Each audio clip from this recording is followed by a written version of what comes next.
Me hace especial ilusión que esté en la Casa de Andalucía, aquí, una andaluza. Un sitio muy acogedor y muy agradable. Bueno, antes que nada también dar las gracias a todas las personas que organizáis actos como estos porque son fundamentales. Yo creo que el explicar lo que hacemos en las instituciones es básico, imprescindible. Tenía que ser el primer deber y la primera función que tendríamos que cumplir todos los representantes públicos, ¿no? Yo creo que de hecho cuando se empiezan a separar esas dos esferas, ¿no? el representante y los representados, que al final tenemos que ser la misma cosa, es cuando empiezan los problemas, ¿no? Y lo decían antes también, y lo decía también Ardanui cuando hablaba de cómo a nosotros nos duelen las cosas y que por eso vamos y hablamos con más emoción y con más verdad, al fin y al cabo es con más verdad, ¿no? Y no solo eso, sino también porque tampoco tenemos ninguna hipoteca de nadie, ¿no? Aquí nadie nos va a llamar, después de presentar esta ley, no nos va a llamar nadie de ningún consejo de administración diciendo qué estáis haciendo de la eléctrica, o sea, eso no nos va a pasar a nosotros, ¿no? Y eso está claro que es el precio de no tener dueño y no tener precisamente hipoteca. Bueno, yo quería empezar un poco diciendo que en este año, aunque parezca que no, las instituciones han cambiado mucho desde dentro y en su forma. Aunque al principio, bueno, parece que todo en algunos sitios sigue igual, pero ha cambiado mucho y yo creo que además me ha tocado seguir un poco el hilo del funcionamiento de los parlamentos autonómicos. Me acuerdo que cuando las primeras elecciones que nos enfrentamos, que fueron las elecciones andaluzas, allá por marzo del año pasado, que ya parece una década, porque esos tiempos la verdad que son intensos, cuando se constituyó el Parlamento, a nosotros, bueno, se constituye el Parlamento, yo además estudio Derecho, trabajo como jurista en la Administración Pública y bueno, y otros muchos que estábamos allí apoyando la Constitución, pero no, lo más normal es que el Parlamento, es un Estado donde hay separación de poderes, empieza a funcionar. Y dijimos, bueno, pues vamos a poner en funcionamiento las comisiones y vamos a empezar a trabajar. Y todo el mundo se echó las manos a la cabeza, pero a la cabeza de una manera además insultándonos, que nos creíamos, que estábamos ninguneando al gobierno, que cómo iba a empezar a funcionar un parlamento sin gobierno. Claro, es verdad que llega un momento de un poco surrealista en el que no sabes muy bien en qué estado está, ¿no? Porque, no sé, desde siempre, desde que eres pequeña o desde que empiezas a estudiar Derecho, lo primero que te dicen es la separación de poderes, esto del Parlamento, del Ejecutivo. Pero claro, eso llega, es una puesta en escena tan gráfica de hasta qué punto se creen que las instituciones, se creían que las instituciones eran suyas, ¿no? Entonces, bueno, como eran suyas, bueno, pues que vaya a venir aquí a decir, ¿para qué vaya a querer poner funcionamiento? Y una de las cosas que vimos tan gráficas era, no, nosotros cobramos, tenemos que trabajar, ¿no? A empezar, ya ni siquiera si queréis empezar a pensar en separación de poderes, que tienes todas las meses tu nómina, pues tenemos que funcionar comisiones, ¿no? Bueno, lo digo como ha cambiado porque ahora son los primeros que han puesto ya en funcionamiento todo, ¿no? De hecho, es la primera vez que se han puesto en funcionamiento las comisiones sin haber investidura del presidente, ¿no? Lo que antes habían dicho que era una locura y bueno, y ahora no han tenido más remedio que ponerse a andar, ¿no? Y no solo ponerse a andar, nosotros cuando dijimos y anunciamos que íbamos a presentar el 25 de diciembre, Pablo anunció que íbamos a presentar la ley 25, todo el mundo también se sorprendió, dijo, una ley, el primer día, una ley, ¿esto qué es? Y al final todos después han ido corriendo con la lengua afuera, presentando cosas como locos, ¿no?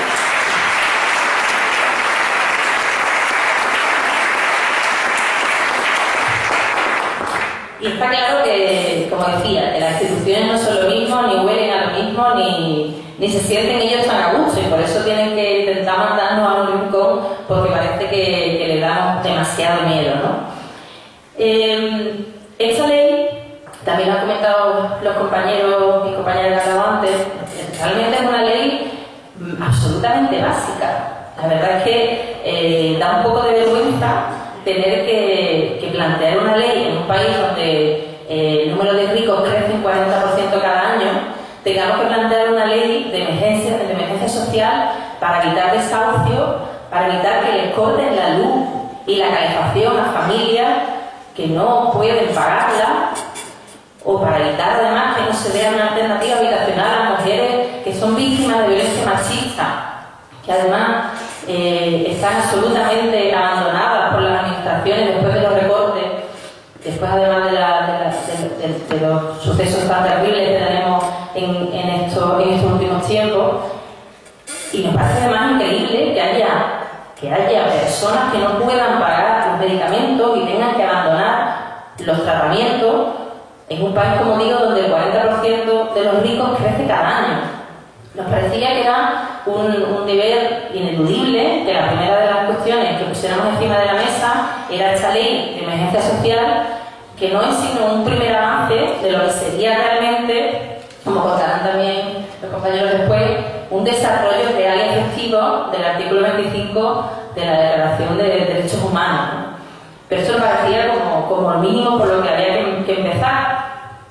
Y además, porque la legislación actualmente existente es absolutamente ineficaz. Por ejemplo, en el tema de la energía, nos damos cuenta cómo en los últimos 4 años, cuando además las condiciones económicas son peores, cada vez hay menos personas que piden el acceso al bono social.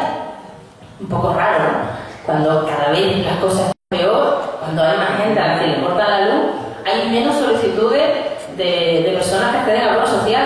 Pero es que además, cuando tú miras los datos, hay un porcentaje bastante alto de personas que reciben el bono social para vivienda de segunda residencia, para casas que están en la playa. ¿Por qué? Porque la legislación está mal redactada, por supuesto, a conciencia, y no se favorece a las personas que más lo necesitan, sino se favorece a una franja social que puede además hacer la solicitud mediante una solicitud telemática, cuando además tú estás en una situación extrema, hace ya mucho tiempo que dejaste de pagar el internet, pero se accede a ese bono social mediante una solicitud telemática, y además se mide no por niveles de renta, sino se mide fundamentalmente por niveles de potencia.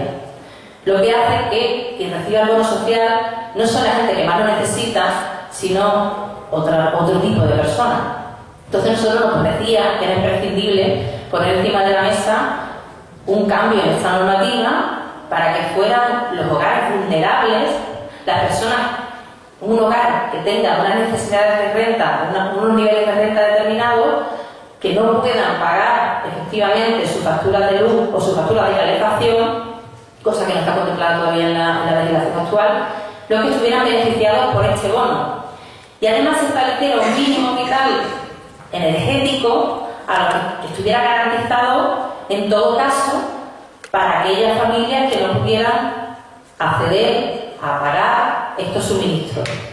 Nos parecía que era necesario ese cambio de legislación, y eso es lo que está en la ley. Que si queréis después de las preguntas podemos ahondar más en qué supone cada artículo. Pero fundamentalmente es eso, es cambiar el paradigma y que sean cuestiones de renta, de hogar vulnerable el que tenga acceso a este bono, y que además sea un mínimo básico, energético, al que no se pueda atacar, y que a la familia, cuando lo necesite, pueda estar cubierto por él.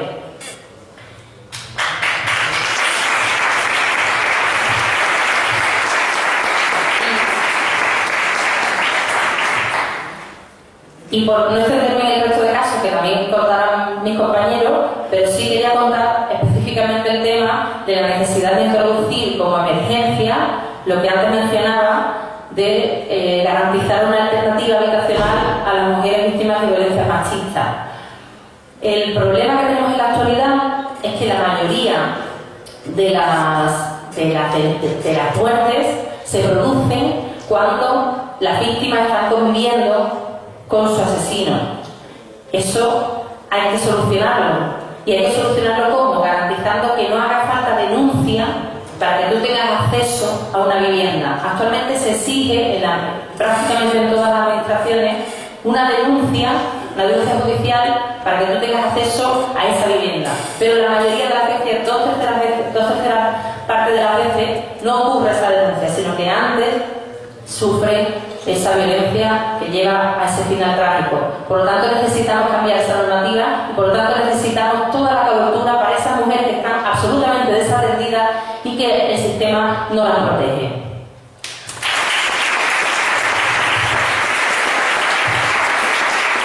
Por último, antes de dar paso a los otros compañeros, una precisión que sí nos parece importante.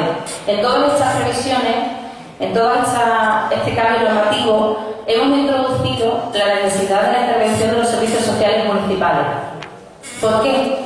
Porque además hay una intención sistemática de este gobierno irresponsable que decía antes mi compañero, de eliminar esas instancias, de estrangular los servicios municipales, que son además los primeros a los que la ciudadanía llega, y nos parece imprescindible apoyarlos para que sean ellos los que estén cerca de esas situaciones de necesidad y los que más saben qué necesita cada familia y cada persona. Por lo tanto, hemos introducido esa necesidad de ese escalón municipal de que tenga la importancia que se merece.